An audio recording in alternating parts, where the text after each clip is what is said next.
Hello everyone, how are you? I hope you all are doing well. So last video में हमने सीखा था past tense के बारे में, और आज की वीडियो में हम सीखने वाले हैं कि किस तरह स्पीकिंग में फ्यूचर टेंस का यूज होता है और कैसे डेली लाइफ में फ्यूचर टेंसेस सेंटेंसेस आते हैं। और कोई भी एग्जाम हो, कॉम्पिटेटिव या फिर 10th या 12th का, उसमें फ्यूचर टेंस से रिलेटेड किस तरह के सेंटेंसेस आते हैं। तो चलिए फिर स्टार्ट करते हैं आज की लर्निंग।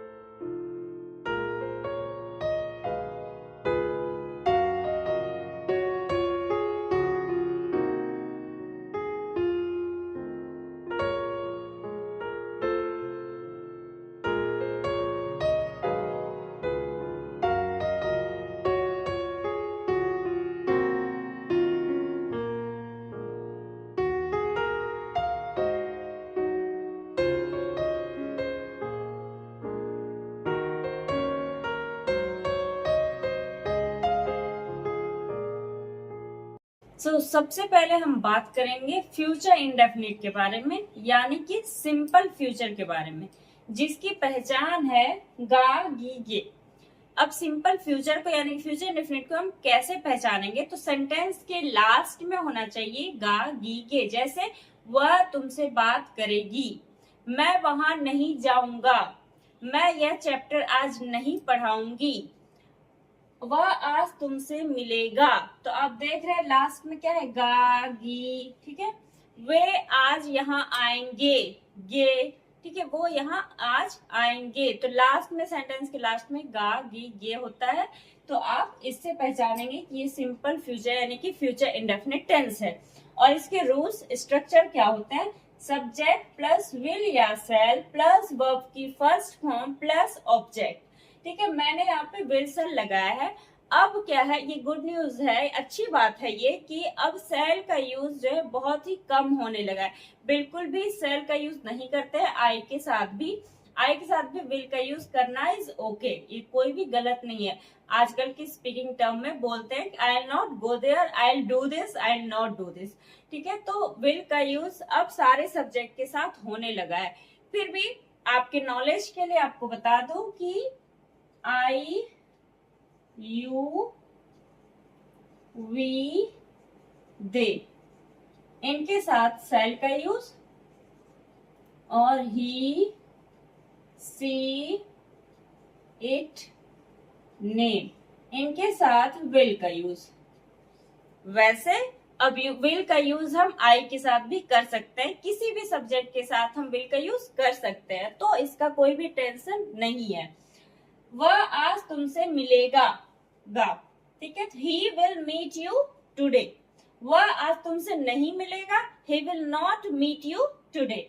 मैं वहां नहीं जाऊंगी, आई विल नॉट भी कह सकते हैं, I will not go there. ठीक है, मैं वहां नहीं जाऊंगी, आप इस तरह भी कह सकते हैं, I shall not go there. तो both sentences are correct. I will not go there और I shall not go there. वह दिल्ली जाएगी, she will go to Delhi. वह दिल्ली नहीं जाएगी, she will not go to Delhi. मैं उसे नहीं बुलाऊंगी, आई विल और शैल किसी का भी यूज कर सकते हैं। आई विल नॉट कॉल हर, मैं उसे नहीं बुलाऊंगी, आई शैल नॉट कॉल हर। तो आप विल का यूज शैल का यूज दोनों में कर सकते हैं। अब विल ज्यादा ही यूज में है, तो आई नॉट, आई विल भी नहीं लोग बोलते हैं। अब स्पीकिंग में तो आई डबल एल इस तरह का प्रोनाउंसिएशन होता है। I will not call her, I will not invite her. ठीक है, तो मैं उसे नहीं बुलाऊंगी, I will not invite her. मेरे पापा आज फी पे कर देंगे। स्कूल में होता है कि हम बोलते हैं कि आज मेरे पापा फी पे कर देंगे, तो my father will pay fee today. My father will pay fee today, या तो आप टूडे को पहले लगा दें या लास्ट में लगाएं। टुडे माई फादर विल, अगर आपको ये अगर उस पर फोर्स डालना है टुडे पर कि आज मेरे पापा जो है फी पेमेंट कर देंगे, तो आप टुडे को पहले लगाइए। ठीक है, today my father will pay फी। तो इस तरह से फ्यूचर इंडेफिनिट के पॉजिटिव नेगेटिव में सेंटेंसेस बनते हैं। ये बहुत ही आसान है, बोलने में भी बहुत इजी पड़ता है। I go there, I not go there, I do this, I not do this. वह वहां जाएगी, she will go there, she will not go there. मैं यह काम कर दूंगा, आई डू दिस वर्क, मैं तुम्हारा होमवर्क पूरा कर दूंगा, आई कंप्लीट योर होमवर्क। तो ये बहुत ही इजी सिंपल फ्यूचर यानी कि फ्यूचर इंडेफिनिट है। ये पॉजिटिव नेगेटिव था। अब हम इसमें पढ़ेंगे कि अगर इंटरोगेटिव सेंटेंस हो फ्यूचर इंडेफिनिट में तो हम किस तरह से सॉल्व करेंगे या किस तरह से इंटरोगेटिव सेंटेंस हम बनाएंगे।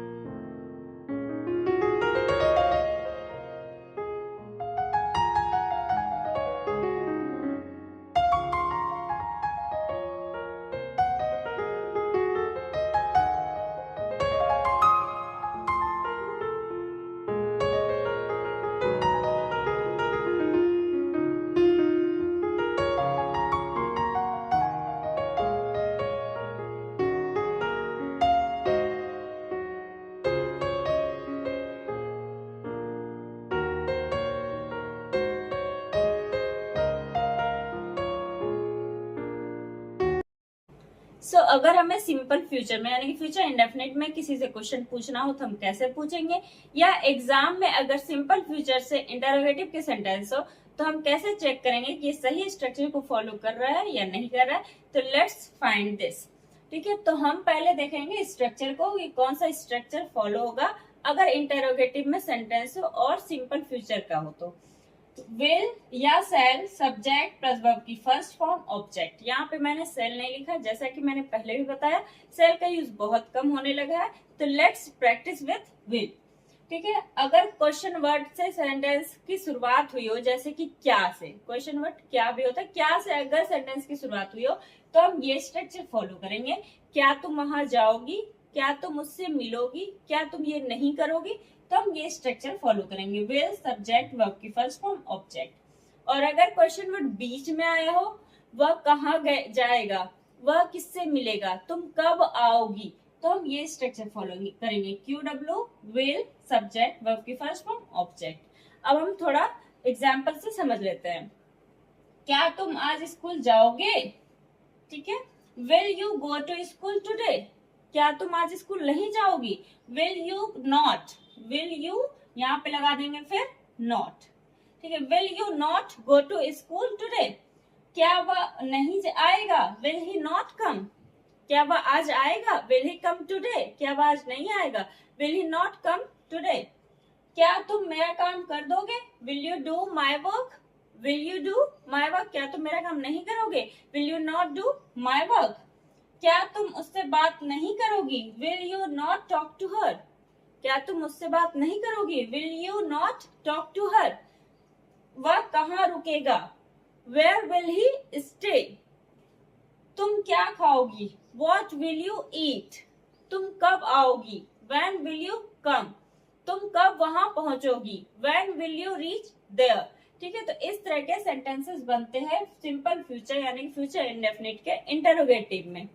नाउ लेट्स अंडरस्टैंड अगर सेंटेंसेस फ्यूचर कंटिन्यूअस में हो तो हम किस तरह से उसको ट्रांसलेट करेंगे या क्या उसकी पहचान होगी।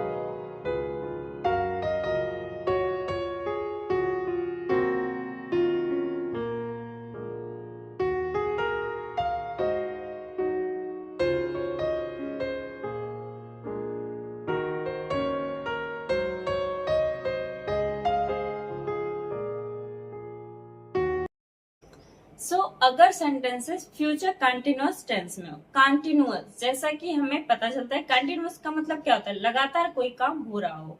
और फ्यूचर, फ्यूचर मतलब क्या होता है, भविष्य।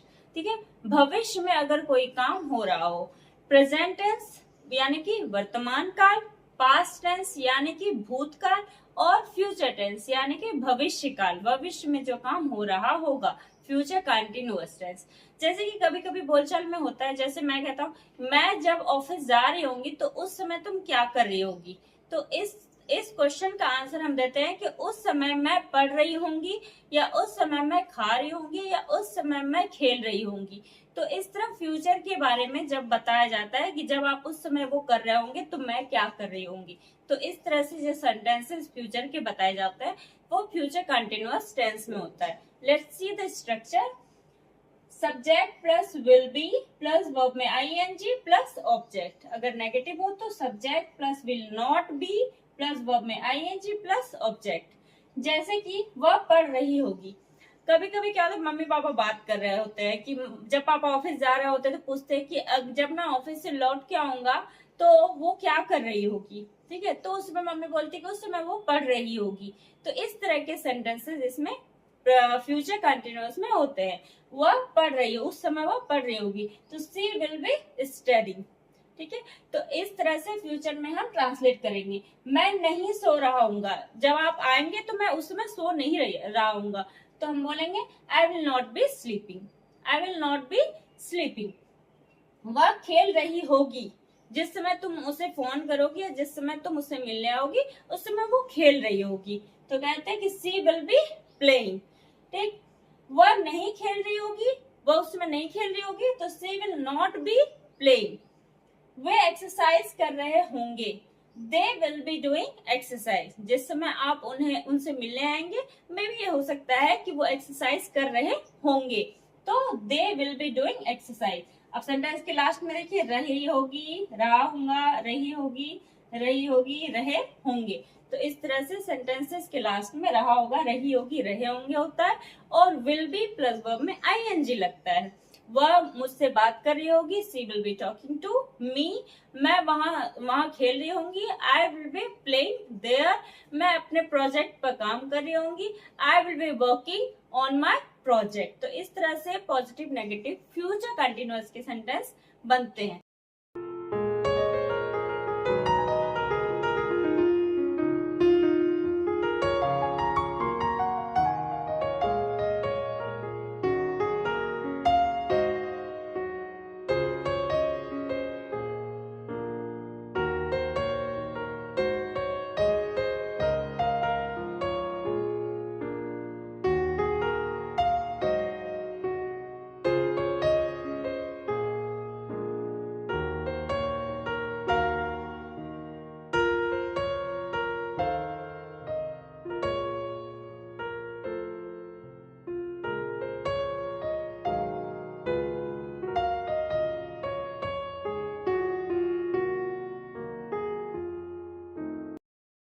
अगर हमें फ्यूचर कंटिन्यूअस टेंस में किसी से क्वेश्चन पूछना हो, इंटरोगेटिव सेंटेंस बनाना है, तो हम कैसे बनाएंगे।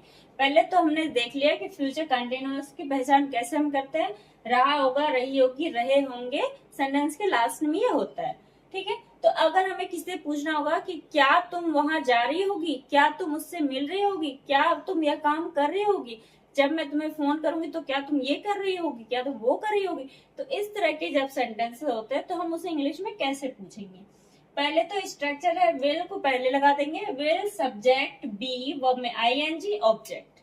अगर क्वेश्चन वर्ड बीच में आया होगा कि तुम वहां क्या कर रही होगी, तो क्वेश्चन वर्ड को हम पहले कर देंगे, फिर विल, फिर सब्जेक्ट, फिर बी वर्ब में आईएनजी, फिर ऑब्जेक्ट। ठीक है, जैसे क्या तुम पढ़ रहे होगे, विल यू बी स्टडिंग।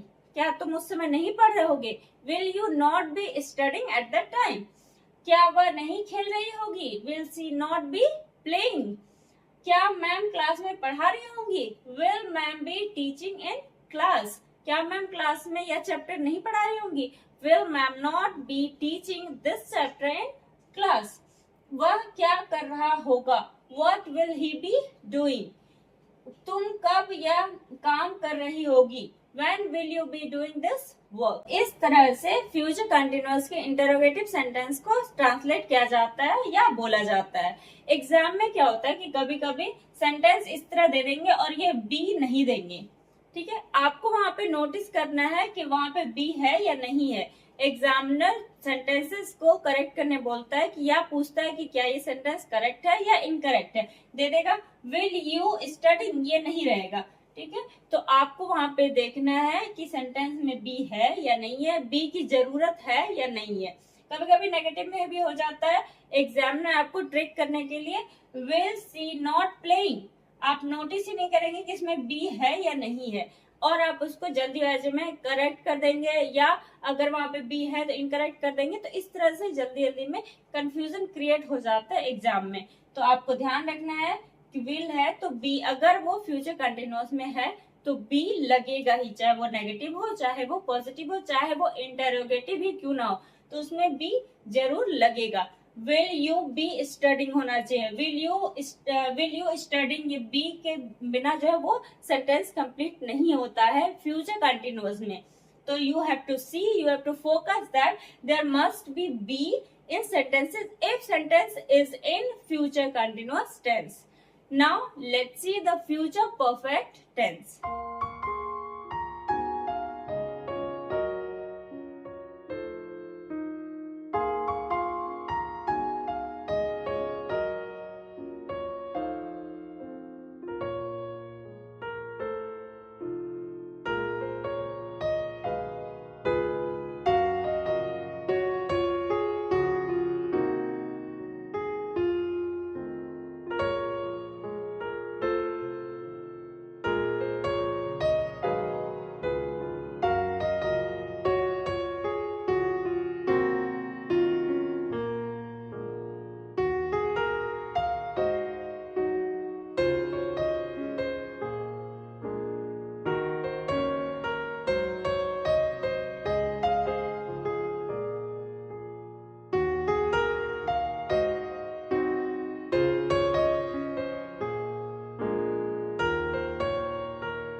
तो अगर हमें फ्यूचर परफेक्ट टेंस में किसी से बातचीत में इंग्लिश में बोलना हो तो हम कैसे पहचानेंगे कि ये फ्यूचर परफेक्ट टेंस है और किस तरह के स्ट्रक्चर को हम फॉलो करेंगे। तो लेट्स सी द पहचान, recognition of future perfect tense. तो पहचान क्या है फ्यूचर परफेक्ट टेंस की? या होगा, ये होगी, ये होंगे, चुका होगा, चुकी होगी, चुके होंगे, या ये होगी, जैसे वह पहुंच गई होगी, ठीक है, वह घर पहुंच गई होगी या वह घर पहुंच चुकी होगी, ठीक है। तो इस तरह के सेंटेंस वो इसमें यूज होते हैं। जैसे कि उसने यह काम कर लिया होगा, या होगा, ये होगी, चुका होगा, चुकी होगी, ये होगी, ठीक है। तो इस तरह से इसकी पहचान है सेंटेंस के लास्ट में। अब स्ट्रक्चर क्या है? Subject plus will have plus verb की थर्ड फॉर्म ऑब्जेक्ट। यहाँ पे वर्ब का थर्ड फॉर्म यूज होगा। नेगेटिव में सब्जेक्ट प्लस विल नॉट, जिसको शॉर्ट में ओंट कहते हैं, ठीक है। ओंट हैव प्लस वर्ब की थर्ड फॉर्म ऑब्जेक्ट। जैसे कि मैंने 8 बजे तक अपना काम फिनिश कर लिया होगा, ठीक, ये फ्यूचर की बात है कि 8 बजे तक मैंने अपना काम कर लिया होगा।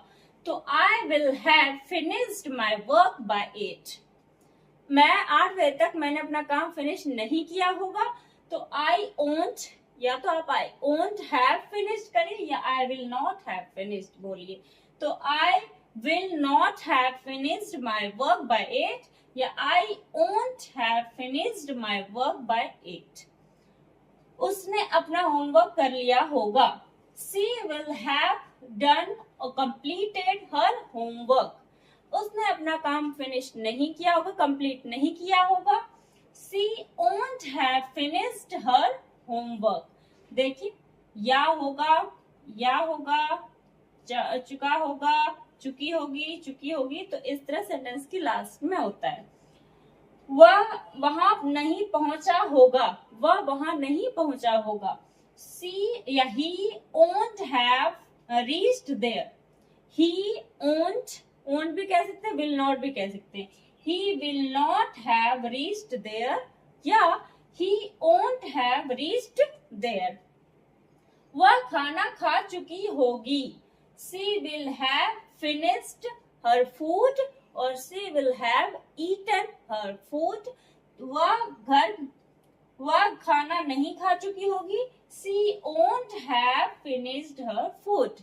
She won't have eaten her food. वह घर पहुंच चुकी होगी. She will have reached home. वह घर नहीं पहुंची होगी. She won't have reached home. तो आई होप आपको फ्यूचर परफेक्ट के पॉजिटिव नेगेटिव अच्छे से समझ में आ गया होगा.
अगर हमें किसी से क्वेश्चन पूछना हो based on future perfect tense तो हम किस तरह से क्वेश्चन पूछ सकते हैं. और एग्जाम में अगर ट्रांसलेशन आया हो इंटरोगेटिव से फ्यूचर परफेक्ट टेंस तो हम किस तरह उसे करेक्टली ट्रांसलेट करेंगे.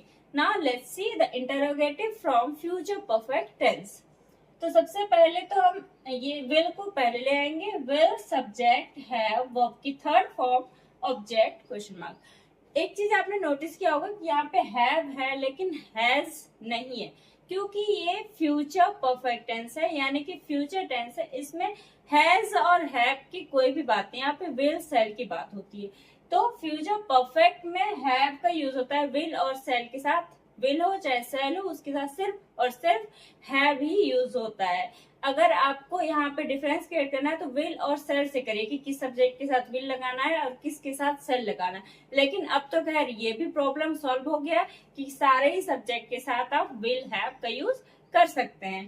तो यहाँ पे कंफ्यूज नहीं होना है कि विल हैज लगा दे विल हैव लगा दे. नहीं, यहाँ विल के साथ भी हैव लगेगा और सेल के साथ भी हैव ही लगेगा चाहे वो सब्जेक्ट कोई भी हो.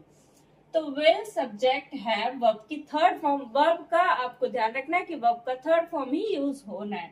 वर्ब का थर्ड फॉर्म ऑब्जेक्ट. अगर क्वेश्चन वर्ड बीच में हो तो क्वेश्चन वर्ड को पहले ले आएंगे. QW will subject have verb की थर्ड फॉर्म ऑब्जेक्ट. अब किस तरह से क्वेश्चन बनते हैं तो क्या वह वहां पहुंच गया होगा. विल ही हैव रीच्ड लगाना है. Will he have reached there. क्या वो वहां नहीं पहुंचा होगा. Will he not have reached there. अब मैंने आप नोटिस करेंगे कि मैंने यहाँ पे विल से सब्जेक्ट नॉट लगा के भी किया ओंट भी किया है. तो किसी भी तरह से आप सेंटेंस बना सकते हैं. जैसे क्या वह नहीं पहुंची होगी. Will see not have reached. क्या वह नहीं पहुंची होगी को हम दूसरे तरीके से ऐसे भी करते हैं. ओंट सी हैव रीच्ड देयर. ओंट का मतलब मैंने बताया था कि विल नॉट का ही शॉर्ट फॉर्म ओंट होता है. तो ओंट सी हैव रीच्ड देयर. क्या उसने बता दिया होगा. Will see have told. क्या उसने नहीं बताया होगा. ओंट सी हैव टोल्ड.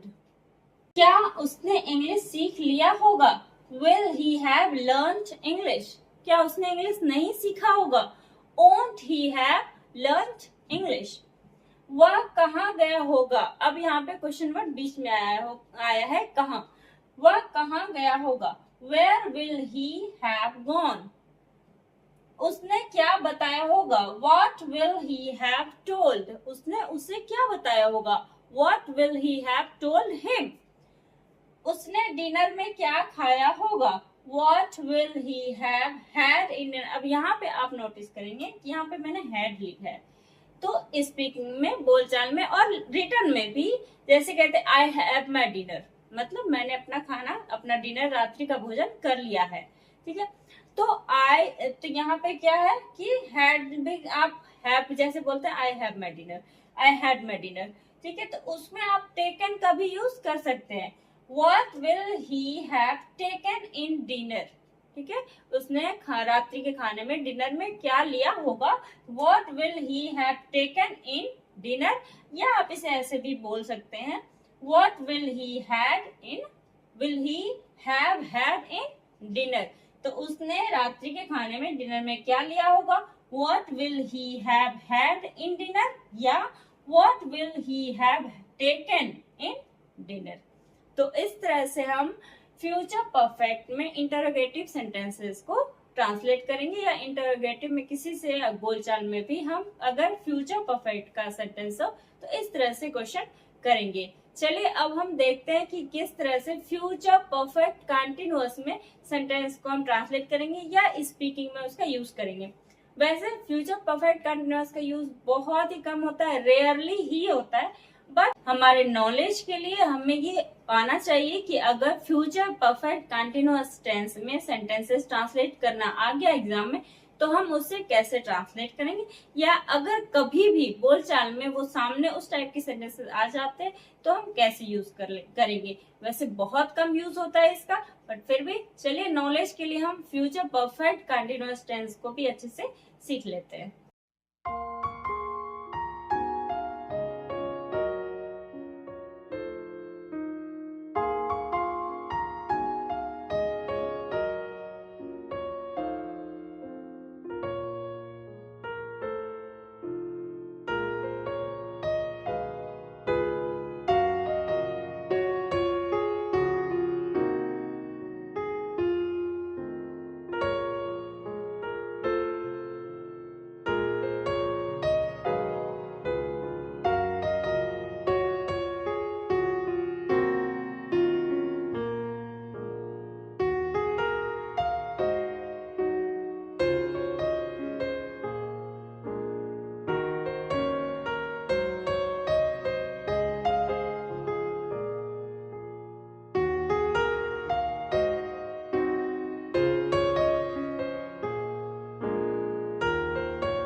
अगर फ्यूचर परफेक्ट कंटिन्यूअस में सेंटेंस बनाना हो तो सबसे पहले हम देखेंगे इसकी पहचान क्या है।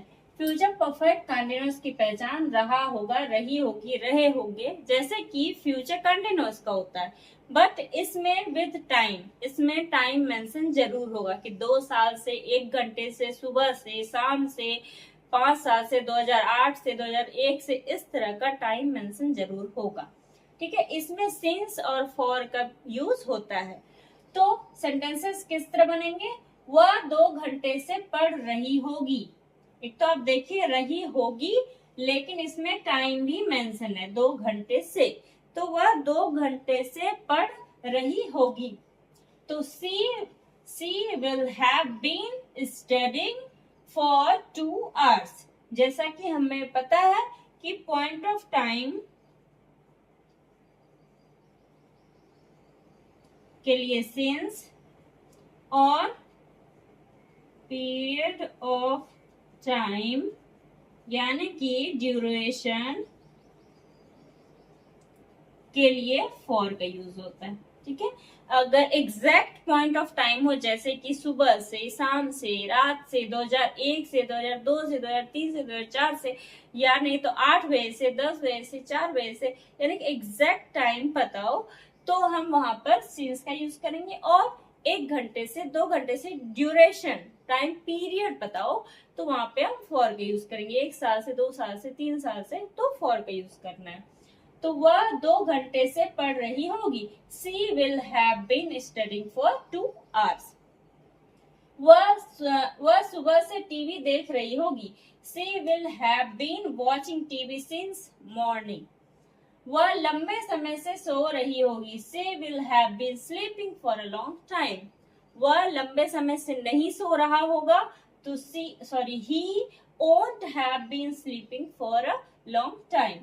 वह वहां 1 घंटे से इंतजार नहीं कर रही होगी। वह 1 घंटे से वहां इंतजार नहीं कर रही होगी, तो she won't have been waiting for 1 hour. वह 2 साल से तुम्हारे बारे में नहीं सोच रही होगी, तो she won't have been thinking for you for 2 years. आप ये भी कह सकते हैं she won't have been thinking about you for 2 years. तो इस तरह से फ्यूचर परफेक्ट कंटिन्यूअस के सेंटेंसेस बनते हैं। अब हम फ्यूचर परफेक्ट कंटिन्यूअस में इंटरोगेटिव सेंटेंस देखते हैं।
सो फ्यूचर परफेक्ट कंटिन्यूअस में अगर इंटरोगेटिव में सेंटेंस बनाना हो तो हम कैसे स्ट्रक्चर को फॉलो करेंगे।